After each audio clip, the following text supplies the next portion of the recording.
Hala, bago pa pala mag-eleksyon ng 2022, galit na itong si Lisa Marcos kay Vice President Sara Duterte. Tignan mo nga naman kasi ang ganda-ganda, matalino pa kahit sang anggulo. Tapos yung isa, mukhang palaka. Ay, sorry, hindi pala mukhang palaka. Penguin pala. Ay, sorry, hindi pala. O baginggan natin kung ano yung kwento ni Vice President Sara Duterte, kung paano niya nalamang galit na pala itong si Butod noon pa. O, sige, play. Isip ko na pinagpaplaguhan kayo ng asawa. Parang galit na galit sa inyo yung asawa. Teka. Bakit ang parang ang bilis? Normal natin para mas maganda. Sige. Nilang lahat. Alam ko naman na galit yung asawa sa akin eh. Kasi noong hindi pa niya ako kilala, nag-miss-send yan sa akin. Miss-send. Ibig sabihin, wrong send. Ano yung na wrong send? Baka naman laseng. Tuloy. Ang asawa niya. Hindi kami magkakilala ha. Isang beses, birthday ni BBM, September si BBM, di ba no? Isang Yes. beses, matagal na ito, hindi kami magkaibigan, hindi kami magkakilala. Bigla yan ng message sa akin na, "Hi, this is Lisa, and Bongbong's birthday is coming up in September, ganyan. May I request a video from you? It would really cheer him up," ganyan. Sabi ko, naisip ko pa, okay, sige, BBM, Marcos, o sige, nagpadala ako ng happy birthday message. So pinagbigyan. Eto na. September yon. Mga January, siguro nandun na yung pangalan ko So tapos na yung birthday, January na eh. sa mga January, siguro 2021. Kung tama ako ha, January 21, nandun na siguro yung number ko. Siguro, madaling araw alas 2 ng madaling araw. Gagi, alas 2 ng madaling araw, gising pa. Alam niyo na, yung mga hindi nakakatulog. yung mga malalakas sa puyatan. Yung mga nag-e-extend lang. Di ba sabi ng Chief PNP dati, nag-e-extend lang yung mga yan. Ano ba yan, Gosep? Tapos, biglang feel na feel. Tapos merong link siya na pinadala sa YouTube. So na-wrong send siya ng feel na feel, tapos may link. Ano kaya yung link? So binasa ko. Sabi ko, alas 2 ng madaling araw, Lisa Marcos, feel na feel. Tapos may YouTube link. So sabi ko, hack ba ito? O lasing ba ito? Tapos naisip ko, baka lasing to kasi alas 2 ng madaling araw eh. Gagi, baka lasing. Ano ba naman yan? Kung ano pumapasok sa isip mo, baka naman may insomnia lang. Ito naman, o baka naman talagang yun talaga yung yung schedule ng katawan niya. Baka naman talaga hindi siya early bird, di ba? Kaya hindi natutulog ng maaga, di ba? Baka naman baliktad, baka naman nagtatrabaho sa call center. Diba? So, inopen ko. Pag open ko nung link, speech ko. Aray mo! So, may message na feel, tapos may link. Tapos pag open ng link, yung message niya. Yung happy birthday message niya na hiningi niya na September. Ala, ibig sabihin, sino yung may feel? Grabe. Insecure. Kira mo na. Pinag-uusapan na pala siya noon pa. Galit na. Insecure yan. Oo. Nagsispeech ako sa Tapang at Malasakit. Nung taon na nanalo si PRD, tapos binuo namin yung Tapang at Malasakit. Speech ko yun doon sa BGC, sa Marquee Events Hall. Ay, hindi yung pala. Hindi pala yung greetings. Ikaw naman, Gusip. Yung speech pala.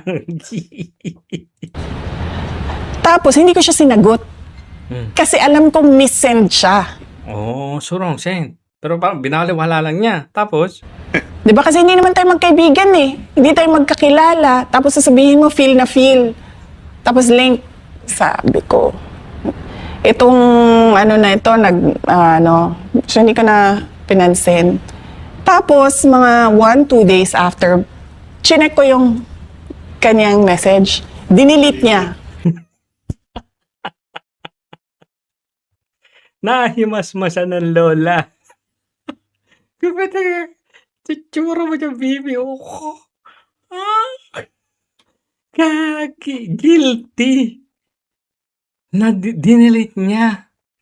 So, paano yan, baby? Wala kang pruweba. Chismis yan. Sasabihin ni Claire Castro yan, ha?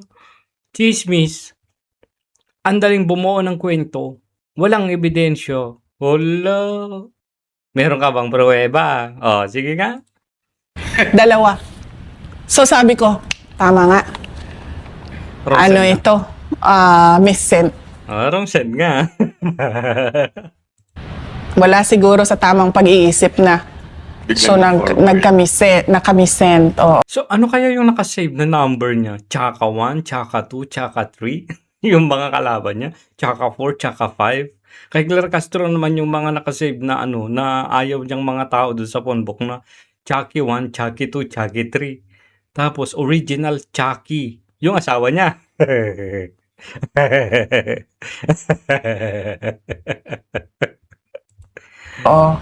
So sabi ko, tama nga. So screen recap ko yun.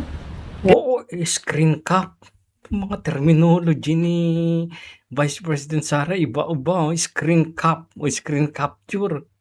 Pag sa yan, sa mga hampas lupang katulad ko, screenshot yan, di ba? Screen cap. Bagong natutunan. Screen cap. Miss-sent. Screen cap. Ayan. Pinapakita ko yun sa mga kaibigan ko. Pinakita mo sa mga kaibigan, loko-loko ka din talaga eh. Mas lalong manggagalaitin na naman sa'yo yan. Ang tanong, nasa sa'yo pa ba yung screen cap na yan? Pakilabas mo nga. Sige nga. Hamunin nyo nga. Ay, ikaw Claire Castro, hamunin mo. Lisa Marcos, hamunin mo. Sige nga, hamunin nyo na ilabas ni Vice President Sara Duterte yung screen cap o screenshot ng wrong send o miss-send ni Botod. Sige, hamunin nyo nga. Sige, hamunin nyo. Ilabas mo nga. Kasi chismis yan di ba? Ano nyo? May galit sa akin to. May galit sa akin to. Tapos tumatawa lang. Pinagtatawa na ng First Lady. Kabobohan kasi.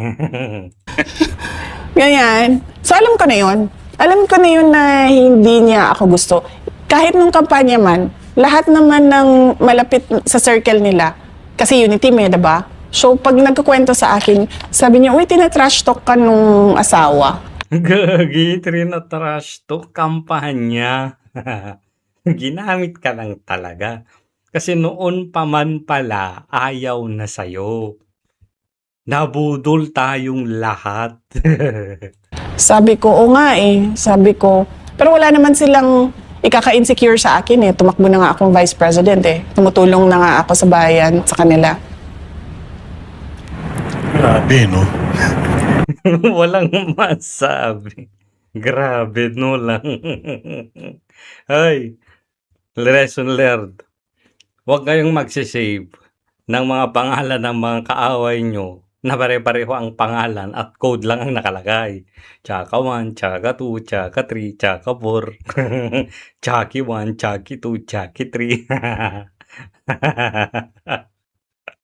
Buisit. Labas mo nga yung screenshot. Sige na, Vice President Sara. Gusto niyo ba? Gusto niyo bang ilabas niya? Manawagan tayo. Comment. Mag-viral yung video.